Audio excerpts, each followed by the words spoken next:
मैं महेंद्र नाथ सिंह आज आपको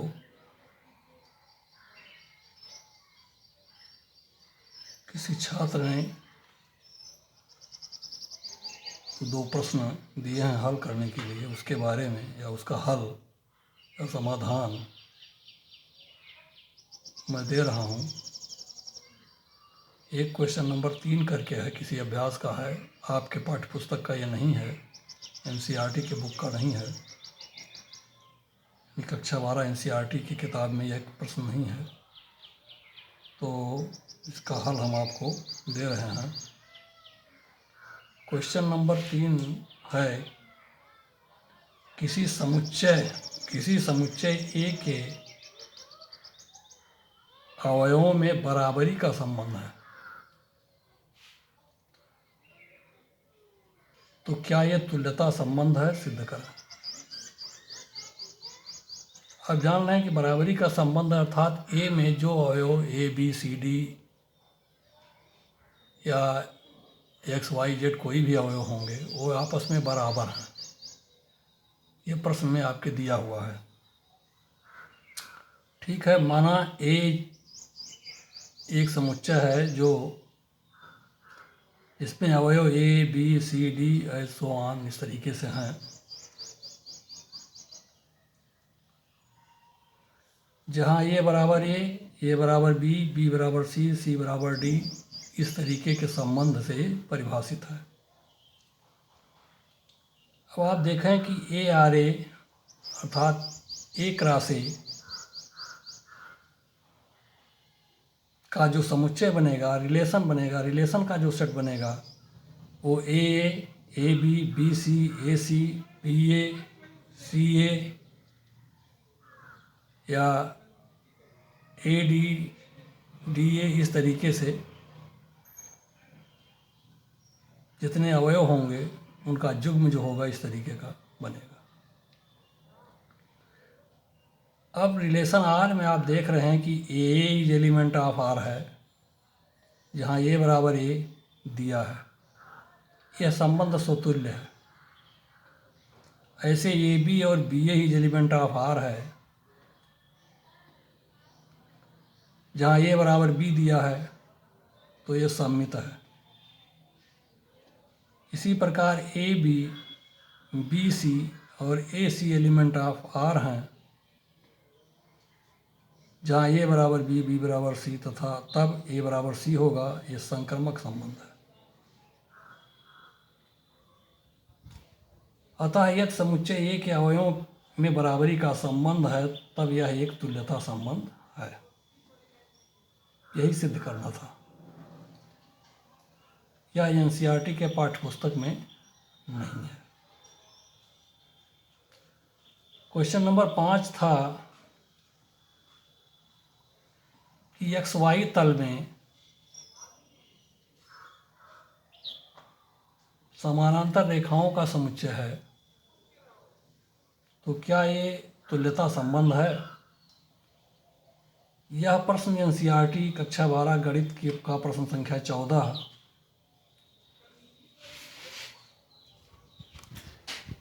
एक्सरसाइज 1.1 में किया गया है।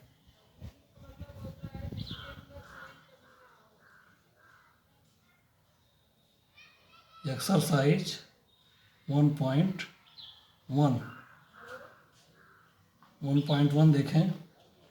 इसका हल मेरे द्वारा किया जा चुका है, वीडियो इसका भेज दिया गया है आज, तो इस प्रश्न को उसमें देख लेंगे, आपको इसका हल मिल जाएगा। धन्यवाद।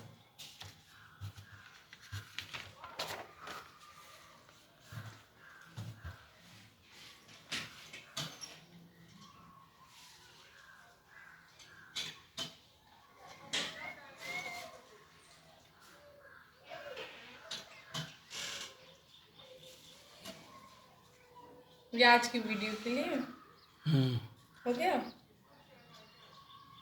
देखो आ रहा है पूरा। हम्म नीचे छोड़ता ना, आपको अच्छा नहीं।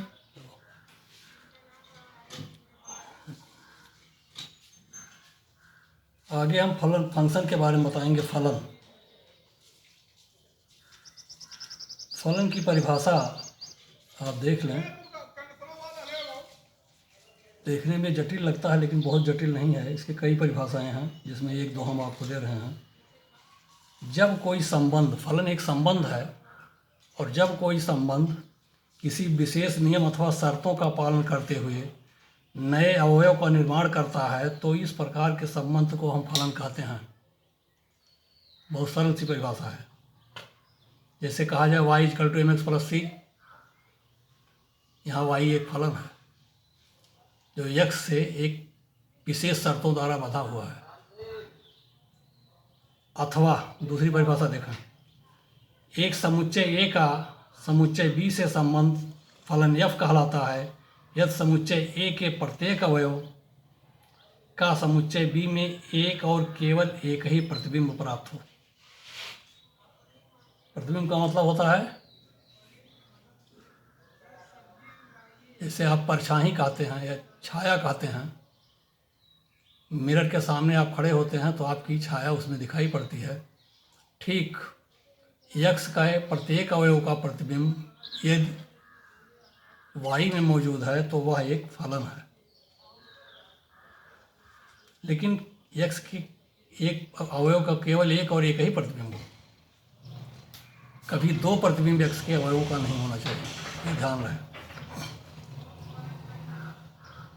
समुच्चय B में एक और एक ही प्रतिबिंब हो तो वह फलन है। इस प्रकार A × B से प्राप्त युग्मों में प्रथम घटक समान ना हो तो यह संबंध R एक फलन है। A × B का द्वितीय घटक समान हो सकता है लेकिन प्रथम घटक कभी समान नहीं होगा। फलनों के प्रकार। वास्तविक फलन, ऐसा फलन जिसका परिसर, रेंज वास्तविक संख्याओं का समुच्चय हो अथवा उपसमुच्चय हो, रियल फंक्शन कहलाता है। इस प्रकार के फलनों के बारे में, वास्तविक फलनों के संबंध में आपको कक्षा 11 में, पिछली कक्षा में बताया गया है कि तस्तमक फलन, दूसरा अचर फलन, बहुपदीय फलन, परिमेय फलन, मापांक फलन, चिन्ह फलन, महत्तम पूर्णांक फलन, ये वास्तविक फलनों के उदाहरण हैं। अब फलन का प्रतिचित्रण आता है। फलन का प्रतिचित्रण क्या? Mapping of function. यदि किसी समुच्चय A के प्रत्येक अवयव को समुच्चय B के किसी विशिष्ट अवयव से संबंधित किया जाए तो इस संबंध को प्रतिचित्रण अथवा फलन कहते हैं। यदि प्रतिचित्रण को हम प्रतीक f से निरूपित करें तो इसे f such that A tends to B, इसे प्रतिचित्रण mapping from A to B, A से B कहते हैं। A से B मैपिंग कहलाता है। प्रतिचित्रण का वेन आरेख में भी दिखाया जाता है। आप देखें, प्रतिचित्रण को आप वेन आरेख में भी दिखा सकते हैं। यहाँ दिखाया गया है f(x) = y है, जहाँ f x से y में प्रतिचित्रित है। वेन डायग्राम में दिखाया गया है। लिखा जाएगा f such that A tends to B या x tends to y, जहाँ A B दो समुच्चय हैं। प्रतिचित्रण के अनुसार फलन के प्रकार। पहला है आयकेकी अथवा आयकक, 1-to-1 और इंजेक्टिव फंक्शन।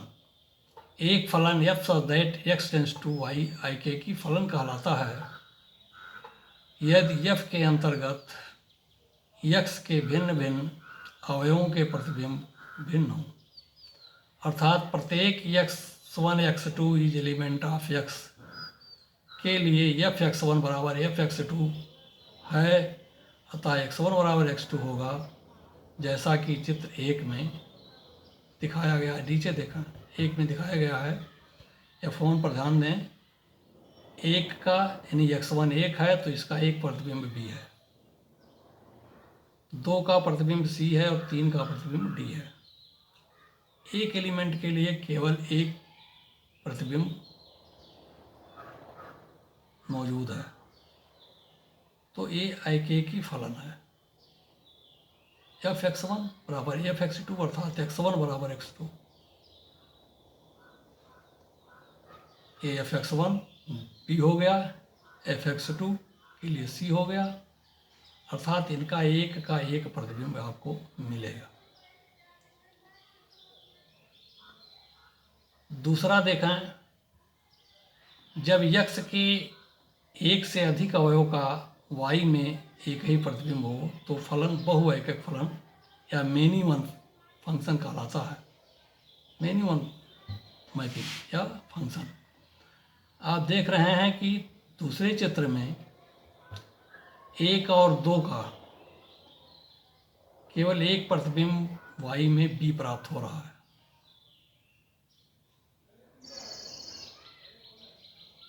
y में केवल ये y है, ये x है।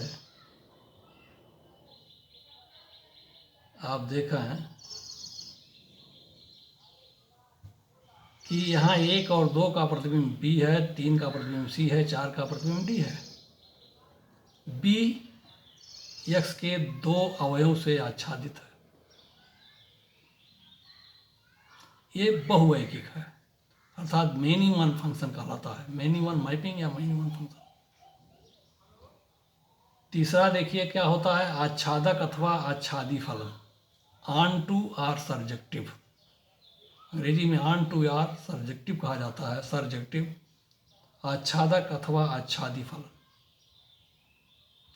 फलन f such that x tends to y onto R surjective होगा यदि f के अंतर्गत y का प्रत्येक अवयव x के किसी न किसी अवयव का प्रतिबिंब हो, अर्थात y में कोई भी अवयव खाली ना हो जो x के अवयव का प्रतिबिंब ना हो। ऐसा कोई खाली अवयव नहीं बचना चाहिए।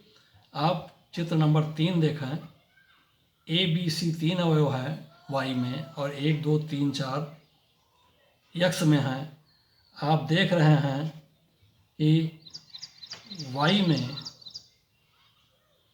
एक a से आच्छादित है, 2 b से आच्छादित है, 3 का आच्छादक 3 और 4 का आच्छादक c से है,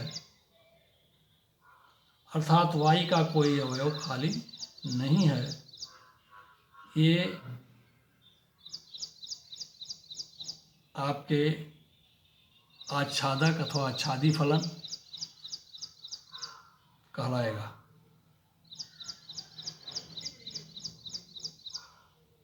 अब आप चौथा देखें, एकेकी आच्छादक अथवा एकेकी आच्छादी फलन। ये एकेकी आच्छादक नहीं, क्योंकि इसके 2 अवयव सी से संबंधित हैं।